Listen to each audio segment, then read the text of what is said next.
Today's topic for discussion will be investment for minors. In today's day and age, raising a child has become quite an expensive affair. Therefore, provisioning for such expenses in the future is very important, and the earlier we start, the better off we are. In today's day, there are a myriad of investment avenues that can be used to create savings for children.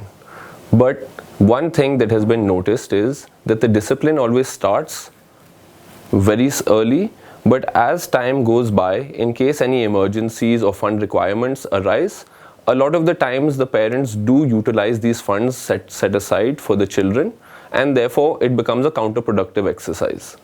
So in order to overcome this hurdle, we would recommend that it can be considered to invest into children's gift mutual funds. The reason this is different is the fact that these funds have a 5-year lock-in period, or they only mature or free from lock-in once the minor attains majority. Now that we know that this is one of the solutions to the problem, we can delve a little deeper into what these children's mutual funds are. So the first thing is, what types of funds are these? These children's mutual funds are traditionally hybrid funds. They can either tend towards equity hybrid funds, which are more aggressively invested into equity funds, or they can be debt hybrid funds, which are slightly more skewed towards debt.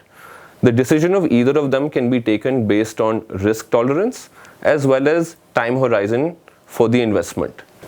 Additionally, these funds also try to promote that the fact that once the investments are made, they should not be redeemed prior to maturity, and therefore they have introduced a 3 to 5% exit load in case premature withdrawal is required, which is something that no investor would like to bear unless it is a complete emergency.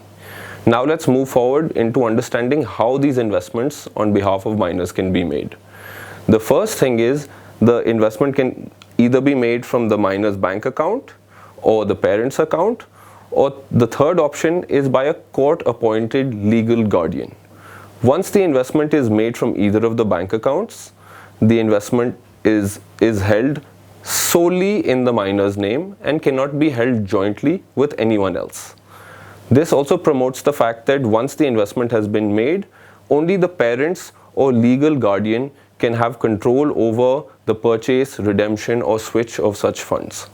And this ensures that the safety of capital and no intervention takes place. Another point to keep in mind is that either of the parents or guardian who will be making the transfers for the purchase of these mutual funds would require to have their KYC requirements complete, otherwise they cannot partake in such investments. So the documentation required for such investments is fairly simple.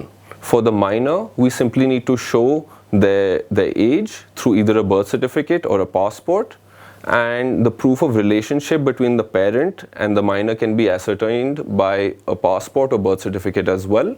But in the third case, in case there is a legal guardian who would be overlooking all these investments, there must be a court-appointed guardian with a legal documentation that is there to suffice the nature of the guardianship. Therefore, investing into such mutual funds and provisioning at an early age can have a very smooth experience for all of the expenses that arise out of the child's lifestyle, education, pocket money, and so on. Therefore, starting earlier would definitely make sense, as time in the market is much better than timing the market.